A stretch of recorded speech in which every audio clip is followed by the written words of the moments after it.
We are back for the second week in a row with the lovely Emily once again to go over all the things that we weren't able to get to last week. So thanks for tuning back into that. Emily, we talked about all kinds of craziness last time, but want to definitely talk more about some of the stuff that you do and some of the causes that you're kind of looking out for. And well, definitely what I want to start with is Moon Eyes. And if you don't know who Emily is and you didn't any of that, go back and watch last week's episode first, then come to this one, because we're not just jumping right into it. She already talked about herself last time, so that's where we are now. So, like I said in last week's episode, one day, like I told you off the air, is that I have like a weird obsession with Moon Eyes, like with moon discs. Like I want them on all my cars always. So like I try to get their catalog as often as possible, and I go to their store every now and then, not as often as I'd like. And one day I got the catalog, and I'm like, and you're obviously on the cover of the catalog, and to me Moon Eyes is like a big, like, kind of up there brand, because they've been around a long time. Yeah. And I'm like, that girl looks familiar, and sure enough, it's you. And so how did, like, you talked last week about you're doing some of the photography and all that kind of stuff. How did that relationship come to be with Moon? Like, was it just out of the blue they called you and like, hey, we want to put you on the cover of this thing, or what happened? Well, one of my first, I guess, official magazine shoots was with a photographer by the name of Mike Basso. So if you see this, hi Mike, great guy. And it was at the Moon Eyes Christmas show that they do every year at Irwindale over at the Speedway. So they tend to do like a Run What You Brung. So it brings back all the glory days of Ascot and Lions and Terminal Island Raceway. Well, I was there. You had to wake up at the crack of dawn because drag racing is an early morning sport, of course, or a late night sport. But usually both at the same time. Right. If nothing breaks. Right.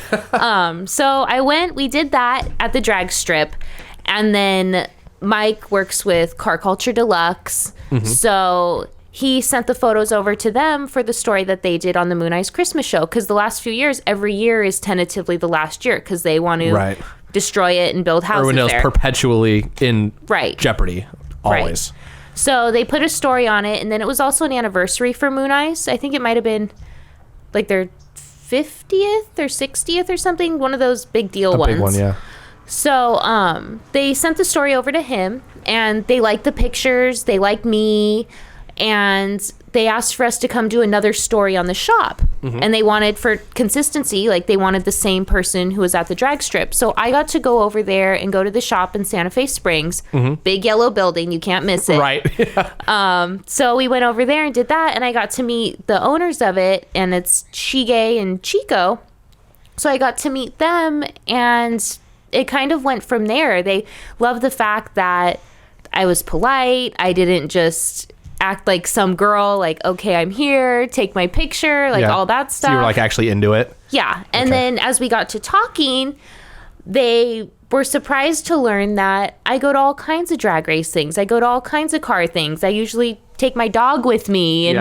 And so it kind of formed a very sentimental relationship, where anytime something else would be going on, they'd be like, no, like, let's call Emily. Let's have her come do this. Nice. Or I would always volunteer myself, because I went at it from the standpoint of like, I love doing this, and I wouldn't be able to do this if you guys hadn't worked so hard to not only preserve, but do and put into all the racing aspects in this, well, country, society, whatever, like all the effort that they do. And then the catalog that I did, that first one that you probably saw me on, where I'm leaning over the moon disc. Yep. That's the one. They put that in the Wally Parks Museum as part of their exhibit. Yeah. Oh, wow. So it was neat, because then I got invited over to there when they did their anniversary party thing, and I looked, I'm like, oh my gosh, I'm in this cabinet. And they're like, well, yeah, Emily, you're like the anniversary year. I'm like, but like, I'm gonna be in this cabinet forever. Like, I could bring my grandkids pet hamster, and they'll see me in this cabinet. So for me, from a young age, that was a really big eye-opener of just, this needs to be preserved. Not me, but the culture, the people, and like, take note of every time you go to a car show or a drag race, or even like you, like with your karting and your stuff that you do, we can't lose the elements of that. It can't all be done through a computer screen or things like that. It's not the same.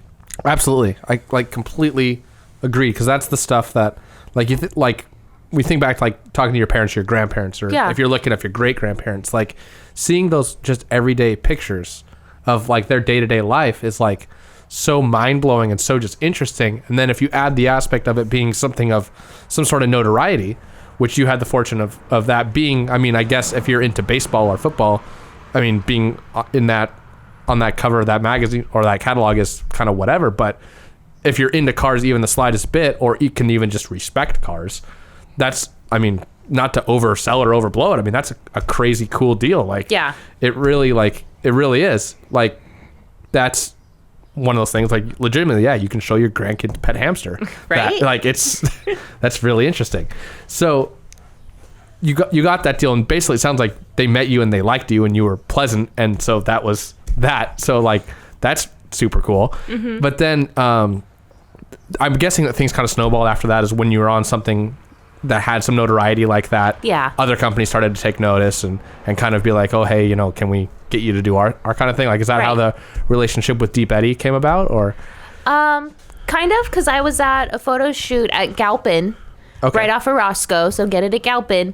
I was at a photo shoot there for my friend Dave Shutton, and he built Iron Orchid, Grasshopper. He's one of the authorized guys to restore all the Ed Roth cars. Oh, wow. So if you go to Galpin and you go to the showroom, to the collection, you can see all kinds of amazing historical stuff. Well, I met him through a lady who used to work at Moon Eyes, and everything seems to happen at the Roadster show. I know it's repetitive, but I met him there, and same thing. Like, you're a good person, I'm a good person. You form your relationship from there. And I was doing a photo shoot there with one of his cars and with Mitzi for her calendar. And okay, I'm gonna have to edit that part because I forgot what we were talking about. It's fine. We're talking about the Roadster show. Okay, how it snowballed. Yeah. Snowballed. So I was doing pictures with Mitzi and stuff for the calendar because they had seen me in Moon Eyes. And it was, like you said, it gave me a little bit of credibility. And then that eventually turned into just more and more stuff. Or when I would go to do things at SEMA, if it wasn't for Edelbrock, Iskandarian, the people at Moon Eyes, Dean Moon Sr., and the land speed racing people, SEMA wouldn't have been formed because it's all aftermarket. So in the old school hot rod days, if you wanted your car to go fast, you had to make modifications to it. Right, yeah. So it was neat being able to go to SEMA now and not necessarily look at it from everything that's future, but to look at it from the past of, wow, I'm here at this. And people stop by some of the booths that just show up for the sake of if it wasn't for us, it wouldn't have been started. And they can take a catalog with my picture on it. Right. I'm hanging out with the founding fathers of this stuff. So it's kind of all the George Washingtons and Abraham Lincolns. Yeah, I mean, it's like being at, it's just like anything. You go to the drag races and you can still see, those people walking around. It's not uncommon to see that happening. So something you touched on there was the land speed cars. And obviously, for most people watching this show, they probably know that usually takes place at the Salt Flats. Right. And there's more to just the outright, world's fastest car, the rocket-powered things that look like airplanes without wings. There's all kinds of other classes. There's slow stuff, relatively speaking, but fast for what they are. Right. All the way up to, the things that are pushing on the Mach, the sound barrier nowadays. So, but there's maybe what people don't know is that it's kind of been in jeopardy the last few years, is that there's issues happening with the Salt Flats. I know that's something that you care about because you are a fan of that and you are part of that. What is it tell us a little bit about the situation that's going on with the Salt Flats right now. For the last several years, there's been a slogan out there that's called Save the Salt, because at least in Bonneville, where that's our largest accumulation of that type of environment, the salt's either not hard enough to race on, or the people fly from all over the world to go to this, from Australia, New Zealand, Japan, everywhere for Speed Week. So the last couple years, it's been rained out, so the salt has been too soft. But aside from that, it's been overmined. There's all kinds of other things that are happening, like climate control and that type of stuff, where the Save the Salt, they've really been pushing hard because they've had to cancel it the last couple years. And that's something where it's 2016. Well, from the dawn of time up until 3 or 4 years ago, it was never as much of an issue going there because that you had a place to race. So now, places like that are just in danger. And they're trying to raise money and sign petitions for legislation and things so they can stop people from overmining it, or else this big facet of our history is just going to be a thing of the past, when it doesn't necessarily have to be, with the wherewithal that we all have as a community in the racing world. Yeah, and it's like the salt flats have been there for thousands, tens of thousands of years. Like it used to be literal lakes, and then they, over time, and earth things happened, and they became earth things happened. You know, because the land speed stuff used to happen at Daytona on the beach until they realized that there's this better place to do it, because the beach isn't super ideal. Hard, not as compact. Yeah, and so that kind of created two things: is like half kind of split off and became what's now known as NASCAR, and the other half kind of went to the salt flats, and they found that as a better place to do it, and what's now, you know, land speed racing. And then over just the last couple, you know, handful of years, now it started to become a problem. I mean, for decades, it's been consistently good all the time. And now all of a sudden, through, you know, whatever the cases are, there's a lot of things. Now all of a sudden it's in jeopardy of losing this great part of automotive history. And I mean, it's kind of like Pikes Peak, you know, it's kind of different, but the same, where Pikes Peak perennially is like getting ready to be shut down, even though it's all asphalt now. It's kind of not the same as it used to be. They kind of are in the same boat as each other, where environmental issues and whatever are getting in the way of something that's, on the grand scheme of things, pretty minor as far as the earth is concerned, but pretty major in automotive culture and automotive history. And it's a shame that sort of thing is needing to happen. Yeah. But, you know, kind of switching back over to, you know, what you've done is, you know, talking a little bit less about your modeling, more about like what you do for a living. Like, if people are questioning like, oh, it's just a girl who happened to think like, oh, cars are cool, I'm gonna take pictures, whatever. You work in, like, you're getting your hands dirty every single day, right? Like, yeah. What is it that you do to you know, live day to day? Well, I work at a certain awesome warehouse where people go there for free samples on the weekend, but I work in the tire department. So show your card at the door. They'll give you everything you want for the most part. But yeah, I work in the tire center over at Costco, and I'm an installer. I work in sales. So if we could do brakes and alignment, I'd probably do that too, but it just takes way too much time. So it's kind of fun to be like, sorry, we don't do that here, but you can go over here. The glamorous day-to-day life of a car model, right? Right. Like, I'm sure a lot of people think that you're raking in like 250, 300 grand a year just to like sit on hoods and stuff. Money crew or whatever it's called. Not. But it's, I mean, that's what you're doing, is you're working on cars every day, right? Yeah, I do that. I usually show up with like grease on my forehead or like brake dust somewhere, and it's like, but I showered 3 times. Well, you missed a spot, and you're like, oh god, screw it. Do you just pass it off as mascara? Like, sometimes I'll be like, ooh, let me just wipe that up into here. Ooh, that kind of looks good. Ooh, I'll put a little bit of my eyebrows. Just get the smoky eyes going, and then you get shape your eyebrows. Some people use bronzer to contour. I use brake dust. It's just probably fine. Just 40 years from now, like, why do I have lung cancer? I don't know. Just whatever. That's the thing, is like, all of us who work on cars, like, know it's coming. Like, oh yeah, it's inevitable. It's like just nothing but like carcinogens everywhere. Like it's not to get too serious on the show or anything, but like that's something I learned, like actually working at the go-kart track, is like whenever you change your oil, like getting oil on your hands is like super bad for you. Right, it doesn't come off. Like you're like, yeah, I washed my hands. You're like, yeah, but about 10% of that just soaked into your skin. I never like put 2 and 2 together that's super, super bad for you. But like, so now like it's always in the back of my head, so I change oil and I put on like latex gloves, like a pansy, because the mechanics for gloves just soak them. Like I love mechanics for gloves, like they're my jam, and like they're awesome, but like not for changing oil. Not so not much. good. It's just like, if you want, like I one time I changed transmission fluid with a set of mechanics wear gloves on, because I'm an idiot, and it soaked them, and those gloves still smell like tranny fluid. Like that was like 6 years ago. Once you get a pair of those soaked, they're done. Yeah. I mean, it's time for a new pair. Yeah, I've got like 5. Yeah. When I worked at the car track, luckily we were sponsored by mechanics wear, so I got like a bunch of them. Like I had these super cool like high vis like yellow ones. I like the Halloween ones with this like skeleton hand. Oh yeah, those are my favorite. Awesome.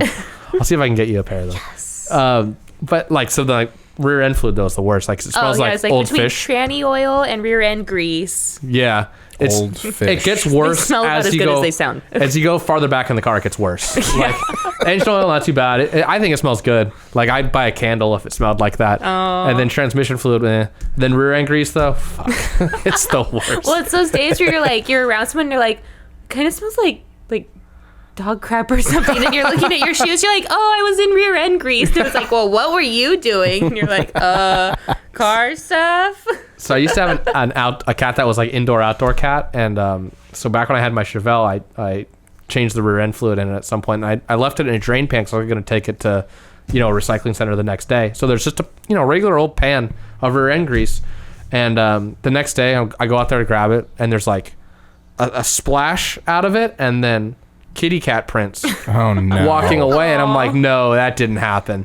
So I go around. We had like 4 cats at the time. This was back when I lived with my parents, and it was our very small calico cat I found, and her back half, like from like her waist, like her stomach down, was like still like sticky. She was happy as could be though, and like just so she had fallen in the thing of her litter box jacuzzi ever.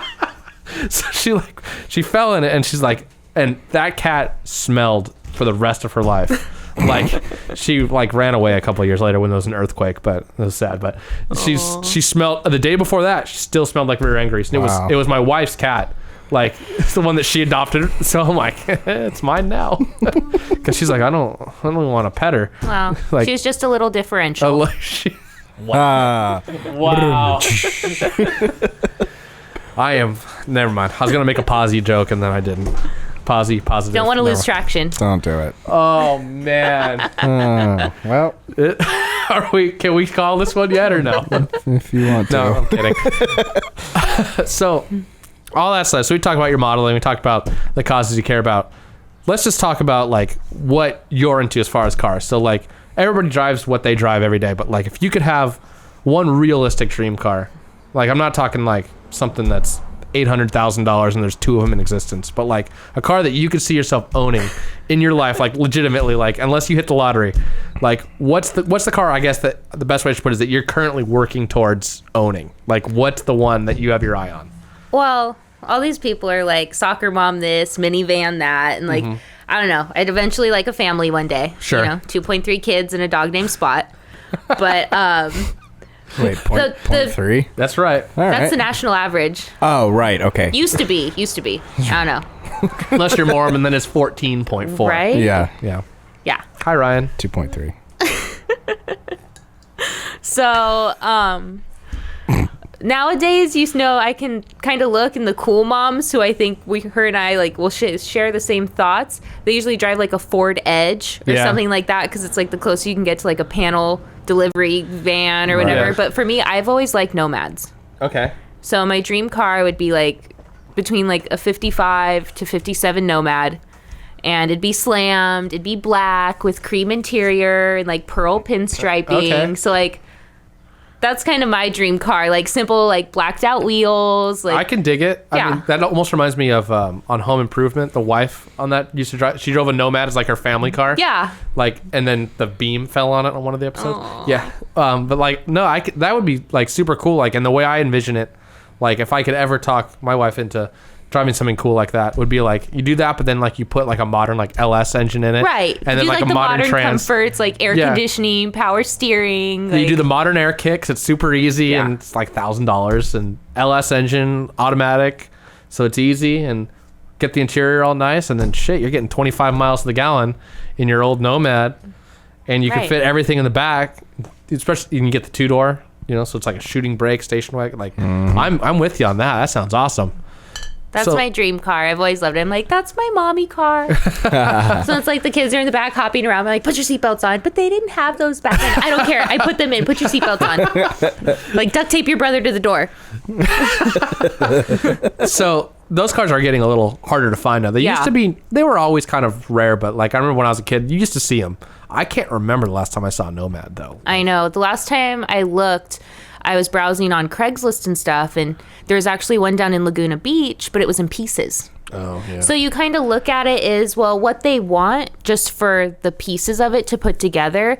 Kind of like when the economy took a dive And you would look at stuff at Barrett-Jackson. Well, by the time you put money into something to build it, you could go to Barrett-Jackson and pick something up already done. No doubt. For the same price. Yeah, that's the fact of it. You're better off probably spending, I don't know what a Nomad goes for anymore, but like a decent, probably halfway decent one, 35, 40, I don't know. Yeah. I'm sure a real nice one's in the six figures, but you're better off doing that at the same price as a new car than you are starting from scratch. Because the initial investment is high, but the investment over time will be a lot lower. Yeah, and you're better off then, because putting an LS in a car is relatively cheap.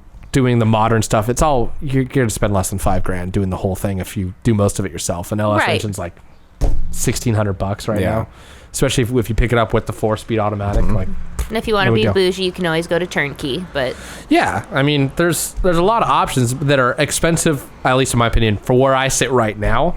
But like, if I'm making, when you're 35 or something, 40 years old, you're probably making a little bit more money than I make right now.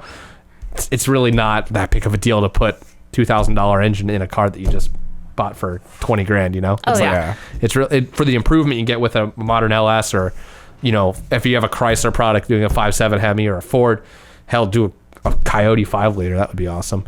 So like, if the Nomad just becomes too rare, could you see yourself settling for like an Impala station wagon or something? Or like, I don't know if it's Chevy specific, or like maybe like a Coronet wagon or a Galaxy wagon. I don't know. I'd probably end up with like my Volkswagen bus. Hey, that's nothing wrong with that. It's a 65, the last year for the split window. There you go. I'd probably put the extra money because it doesn't have the combi kit on the top. So I'd probably do that, put the windows in, get my mini fridge, that stuff. Be one of those people that puts like the Porsche six board in the and back. balance it. It'll be a sleeper with like the I only go up to 40 horse sticker on the back. We'll get.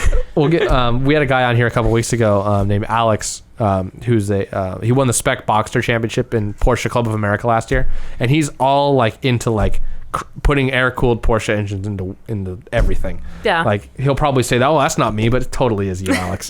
So like I'm gonna next time his engine lets go in like one of his cars, I'm gonna be like, let me get that. We'll rebuild it on the cheap, stick it in your wagon, in your van, I should say, and we'll make it a Growler Garage episode.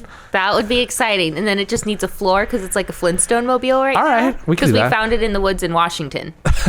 So I was like, treasures, like American pickers at its finest. Okay, so you got to tell me more about this car. Like, does it, like you picked it up in Washington, does it run right now or no? If you push it downhill, it'll run away. Okay. So this is your project then. Yeah, I got it my sophomore year of high school. Growing up, my dad, like I said, he's automotive everything. But my grandpa and stuff, they had one of the biggest VW repair shops in the South Bay. Okay. And like probably your dad, they were doing Baja Bugs and Dune Buggies before that was their official name. Right. It's just what they called them. Uh-huh. So, he has family that was up in Washington. They had a big farm and everything up there outside of Tacoma. Well, he told me how his one cousin had a Volkswagen bus. Mm-hmm. So we go up there and like something had happened with the engine. So my dad was up there, in the 70s on a motorcycle run with one of his best friends. They went in there and they fixed the bus, this and that. Well, fast forward 30 years later almost, we go up there to go see the farm before it was bought by Weyerhaeuser, big paper mill company. Okay. And we're looking in the bushes and you kind of see them, like some of the trees go like this, some are like this, and then there's this weird little hump. You're like, what the heck is that? So we walk back, we look, and underneath all these blackberries and everything that grows there, and stinging nettles and 25-foot long mosquitoes. Like you walk through all this and you look, and there's I think it's a pterodactyl at that point. Pretty much. And then like the trees were trembling and T-Rex was crawling through it. But this bus was sitting there. I'm like, Dad, look, a Volkswagen bus. And he's like, that's not just any Volkswagen bus. And then our Aunt Mary, everyone has an Aunt Mary. Everyone has an Aunt Mary. I have an Aunt Mary. Well, this Aunt Mary was like Great Depression, like hard as hard. It was a cast iron stove. Yeah. And she's like, oh, your damn cousin parked that bus after you fixed it and he just let it go to shit. And we're like, oh. And my dad's like, really? After like, because he had to redo like the rods or something in the engine. And he's like, after we did all that work, he's like, yeah, I don't know what the hell happened, but he just parked it. Do you want that bus? And this was like my second time meeting her, but she's one of those hard little old ladies you kind of have to win over. Well, she liked me, and she's like, do you want that bus? Emily is like, well, Aunt Mary, Dad always talks about how he had. Well, she's like, you know what? That's it. I'll call him, and you guys, you come up here next time with your truck and your trailer, and you haul that thing out of here, and you take it home. I don't care what he says. I'll have him find the paperwork or whatever, but you can have that bus. Oh, wow. So we went back home, came back up in the wintertime of all times, and we literally pulled it out of the woods. Like, we had to go underneath it with hedge trimmers because everything was so entwined. Yeah. The tires on it, I think we got like some cheapy, like, tires or something just to make the trip, but the axles were greased and everything, and it made it home behind our Ford truck. But then once we got it there, I cleaned it off. I like scraped the lichen and the moss off the roof and took out the paneling inside. It had a couple of the seats, so it wasn't perfect. But for those cars, like we were saying with Nomads, the fact that it's the whole body, it's straight, it has everything but one window. You can go to Wolfsburg West and Corona. You can buy all the paneling. You can buy all that stuff. You can buy pretty much everything you need for that car because it's a really good company to go to for Volkswagen stuff. And they're very true to like stock, even like stock colors and things like that for painting it. So that's in the garage. That's my project where... It's awesome. Yeah. You need to get like... So here's what I'm hoping here as an episode some days. You get that fixed and running. He has a Myers Manx, the VW engine. Nice. And we're going to go to the desert, and we're going to just film an episode in the desert of... I haven't figured it out yet. I'm going through it right now. I could be like the pit crew in my little bus. You'll have the van. We'll park it somewhere. We could tow the Manx out camp. with the bus. Yeah, and then we'll get in the Manx, and we'll just romp it through the desert. Nice. And we'll just all hang out and put a camera on the hood pointing back at us. There you go. That There it sounds is. fun. We'll do it. Is your Manx, does it have the hand-laid fiberglass? It's a kit car. It's not an actual Manx, but yeah. Yeah, Cool. It's Manx-ish. Yeah. Which Well, is that's fine. Yeah, because then if you ever tear it up, It's easier to repair. Easy. Yeah. 'Cause I could fiberglass like a motherfucker, so. I need fiberglass work on it, actually. My front fender is kind of... When I raced, and the camera can cracking. pick it up, but I have the roof of my speed truck back here. So anybody who knew me back when I was a teenager knows that I wasn't easy on equipment when I raced. Not especially. So the cars were totally fiberglass. So I learned, so basically my dad's thing was he was always going to do the work on it to make it safe and get around the track and the mechanical work. But if I wanted that thing to look good, that was on me. Right. So if I'm knocking the front bumper off every race, hear you. which I did, I got to fix it. So I can fiberglass all day. Perfect. Let's do it. And it's we'll teach people how to fiberglass. I'll bring her down and we'll film How it. exciting. All these projects. So I can bring I my know. jet boat, because that's all hand-laid glass, but it needs a new gel coat. With Olds engine, right? Yes, lime green, Oh, metal so good. flake. Its Nice. name is Ick. Is it 455 or? Yeah. So good. Cool. So my buddy picked up an old Cutlass, a 70, I think it's like a 68, whatever, that generation of Cutlass with a 455 in it. And so I was helping him like take it apart, see if it's any good. We take the header, the exhaust manifold off of it. And I'd forgotten this, that the olds have the Siamese port in the center where it's one big rectangular port. And I threw up in my mouth a little bit, but then I'm like, okay, we can make this make some horsepower. Like they'll make pretty good horsepower, but that Siamese exhaust port's just not ideal for it. So there's all kinds of stuff you can hurts do. you a little bit. But those engines are super cool. They're torque monsters. And I'm waiting for that. Call it the Goldsmobile because he's gonna paint it gold, and he's gonna put a mural of like the Golden Girls under the hood. Oh, how I cute. really Yeah. hope he does that. He really should. Just light really tire all hope he day. does that. So producer Matt's giving me the cutoff sign. Unfortunately, we gotta end this one. We need to definitely have you back. There's still I'd love so to. much. We just need to have a random BS episode. Hopefully we can have you back, and we're gonna talk to you a lot more. I hope when that time comes. But Emily, thank you for coming out and joining us for these last couple weeks here. Make sure you hit that subscribe button on YouTube. Comment, like, you know how. We have an Instagram now. Right. Well, I'm hoping that we mentioned that a couple weeks ago when we first got it. Well, we never mentioned what it was, though. Shit. So we have an Instagram. It's at Growler Garage OC. Yes. Sweet. And just go like it. I don't know what's on it. Double tap. Yeah, just double tap all the things. Get those hearts going on all of it. Heart. We'll obviously we'll link you over to Emily's page on there. Her page is way more interesting than ours. Yeah. It's just kept cat and dog pictures and like random cars. Yeah, there's actually very few pictures of her And on maybe there. a selfie every once in a while. Every once in a while, yeah. With the car. It's still worth your time. It's super cool. We'll obviously on the Facebook page we'll get you guys over to her modeling page on there. And thanks for tuning in. We'll see you guys next week, and we'll see you guys then. Thanks again, Emily, for coming out. We'll see you next week on Growler Garage. Bye. Dun, dun.